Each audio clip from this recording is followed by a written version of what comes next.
গোটা শেওড়াফুলি জুড়ে চলছে এখন বিশাল বড় মহোৎসব। আমার বাড়িটা শেওড়াফুলিতে হওয়াতে সেই আনন্দের ভাগটা আমিও নিতে পারি। বাড়ির সামনেই বেরিয়ে দেখি বাড়ির সামনের অবস্থাটা কিছুটা এরকম।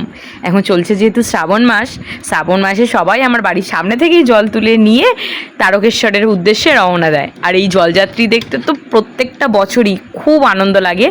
আর বাড়ির সামনে ফেলে রেখে যখন আমরা জিটি রোডের ধারে আসি বসে বসে এইভাবে জলযাত্রী দেখতে এত যে ভালো লাগে না, প্রত্যেকটা বছরেই তো আমি এইভাবে আসি জলযাত্রী দেখতে। এটা ছিল শ্রাবণ মাসের সেকেন্ড সপ্তাহ, মারাত্মক পরিমাণে ভিড় হয়েছিল। আর এই যে সাজিয়ে নিয়ে যায় যে থিমগুলো, এগুলো হয় দেখার মতো। এটা আরও বেশি দেখা যায় তৃতীয় সপ্তাহে।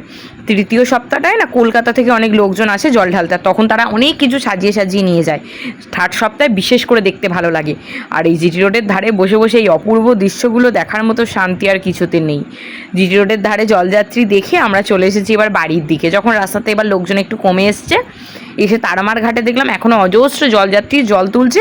আর আমাদের বাড়ির সামনে রাস্তা দিয়ে এখনও পর্যন্ত হাঁটা যাচ্ছে না। এবার সন্ধে হচ্ছে, তাই জন্য চলে এলাম ছেলেকে নিয়ে বাড়ি। এদিকে ওনার একটাই আবদার, আমি এখন বাড়ি যাব না, আমি আরও বোম ভোলে দেখব। আর খালি একটাই কথা, বোম ভোলে তারেক বোম, ওরা যে ডায়লগগুলো দিচ্ছে ও এইগুলোই সমানে বলে যাচ্ছে। জলযাত্রী দেখে চলে এলাম বাড়ি। আর আজকের ভিডিওটা এখানেই শেষ করছি।